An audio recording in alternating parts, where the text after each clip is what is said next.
अब हम बात करते हैं एक और नए क्वेश्चन के बारे में। तो नया क्वेश्चन कुछ इस तरीके से है कि इन limit state design the limiting value of depth of neutral axis is. इसका मतलब क्या है कि लिमिट स्टेट डिजाइन मेथड में the limiting value of depth of neutral axis क्या होगा, यानी कि एक्स यू लिमिटिंग पूछ रहा है एक तरीके से।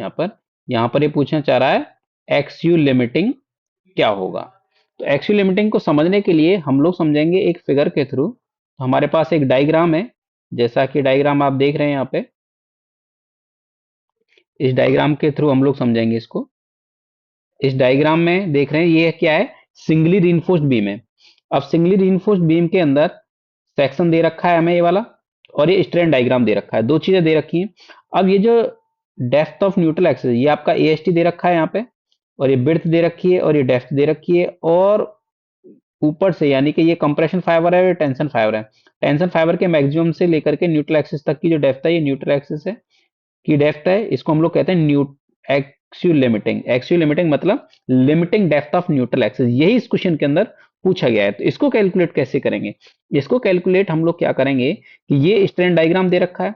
तो ऊपर कंप्रेशन फाइबर है, कंप्रेशन है, और नीचे टेंशन है। तो ऊपर कंप्रेशन में मैक्सिमम फाइबर पर स्ट्रेन दे रखा है हमें 0.0035, और टेंशन पर स्ट्रेन दे रखा है 0.87 FI अपॉन ES प्लस 0.002।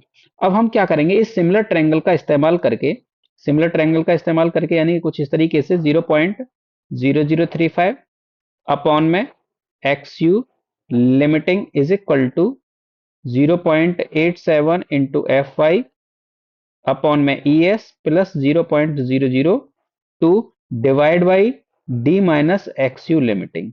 अब जब हम इसको सॉल्व करेंगे, तो सॉल्व करने के बाद हमारे पास यहां से एक फॉर्मूला आता है।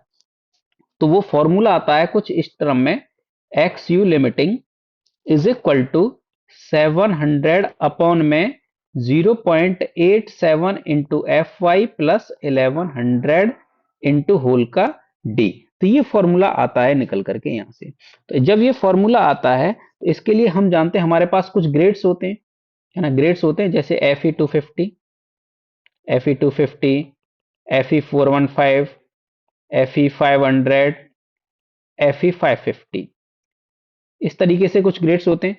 अगर मान लीजिए FE 250 की बात कर रहा हूं, तो इसके लिए FI की वैल्यू क्या होगी, 250 न्यूटन पर mm स्क्वायर, है ना। तो FE 415 के लिए बात करेंगे, तो इसके लिए FI की वैल्यू होगी 415 न्यूटन पर mm स्क्वायर।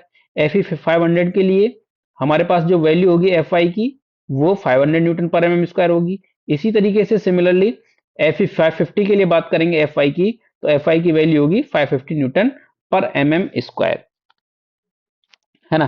तो हम यहां करेंगे फॉर FE 250 के लिए, यानी कि जब FI की वैल्यू, ये जो वैल्यू है ना, सेम एडिटिव रख देंगे, वही हमारी FI की वैल्यू होती है। जो लास्ट वाली वैल्यू है, यही हमारी FI की वैल्यू है। इसको हम लोग FI की जगह पुट कर देंगे फॉर्मूले में। मान लीजिए कि फॉर FE 250 के लिए बात कर रहे हैं हम, तो एक्स यू लिमिटिंग की वैल्यू जो निकल करके आएगी यहां से 0.53D निकल करके आएगी। अगर हम बात करेंगे FE 415 के लिए, तो एक्स यू लिमिटिंग की जो वैल्यू होगी, ये वैल्यू निकल करके आएगी 0.48D। अगर हम बात करते हैं FE 500 के लिए, तो एक्स यू लिमिटिंग जो होगा वो होगा 0.46D। अब अगर हम बात करें फॉर FE 550, तो एक्स यू लिमिटिंग जो होगा वो होगा 0.44D। तो इस तरीके से ये एक्स यू लिमिटिंग की वैल्यू निकल करके यहां से आती है। तो जब हम ये वैल्यू निकल करके आती है, तो यही क्वेश्चन के अंदर पूछा गया है। तो कह रहा है कि इसमें कौन सी वैल्यू होगी, कोई ग्रेड नहीं दे रखा है। ग्रेड दे रखा होता है स्पेशली, तो उस वैल्यू को, ग्रेड को पुट करते हैं इसके अंदर, और हम यहां से डायरेक्ट वैल्यू निकाल लेते हैं। तो इसके अंदर अब हमें देखना है इसमें से कौन सी वैल्यू दे रखी है। देखिए भैया, एक तो वैल्यू दे रखी है 0.53D हमारे ऑप्शन में, और एक वैल्यू दे रखी है हमें 0.48D, यानी कि बी और डी, इसके हिसाब से जो होगा बी और डी दोनों ऑप्शन होंगे। ये क्वेश्चन आपका 2004 में पूछा गया है। तो ये क्वेश्चन गलत है। इस टाइप के क्वेश्चन को आपको अटेम्प्ट जरूर करना है। तो एक क्वेश्चन इस तरीके का आपके एग्जाम में पूछने को आ जाता है। तो दोनों ऑप्शन सही हैं आपके पास, यहाँ पर ऑल ऑफ दीज या नन ऑफ दीज इस तरीके का भी ऑप्शन नहीं है। तो इस केस में आप क्या करेंगे, तो जो भी ऑप्शन, एक ऑप्शन सही पर आप टिक कर देंगे, तो उसका आपको मार्क्स मिलेगा। तो देखिए, यहां से कई सारे क्वेश्चन अराइज होते हैं। ये जो फॉर्मूला है, थोड़ा सा बात कर लेते हैं इस पर यहां से कई सारे क्वेश्चन अराइज होते हैं।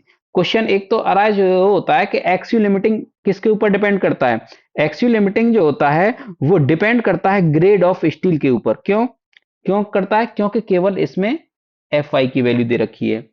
तो और दूसरा क्वेश्चन ये बनता है कि X U limiting does not depend upon the grade of concrete, क्योंकि एफसीके की बात इस फॉर्मूले में कहीं नहीं हो रही है। दूसरी बात यह है। तीसरी बात यह है कि एक्सयू लिमिटिंग जो होता है वो ग्रेड ऑफ स्टील के इनवर्सली प्रोपोर्शनल होता है। तो देखिए इनवर्सली प्रोपोर्शनल है ना एक्सयू लिमिटिंग, इनवर्सली प्रोपोर्शनल है। यानी कि कहने का मतलब है कि अगर एक्सयू लिमिटिंग की वैल्यू बढ़ेगी तो ग्रेड ऑफ स्टील क्या होगा? कम होगा। अगर ग्रेड ऑफ स्टील कम होगा तो grade of sorry X U limiting कम होगा तो ग्रेड ऑफ स्टील क्या होगा? बढ़ेगा। जैसा कि आप देख रहे हैं यहां पर देखिए एफ आई की वैल्यू एफ आई 250 के लिए एक्सयू लिमिटिंग की वैल्यू ज्यादा है और एफ ई 550 के लिए एक्सयू लिमिटिंग की वैल्यू कम है। तो यहां से इस तरीके से बात कर सकते हो। तो यहां से कई सारे क्वेश्चन बनते हैं। इसी एक क्वेश्चन से कम 8 से 10 क्वेश्चन आपको मिल जाएंगे। तो मुझे उम्मीद है कि आपको क्वेश्चन समझ में आ गया होगा। Thank you.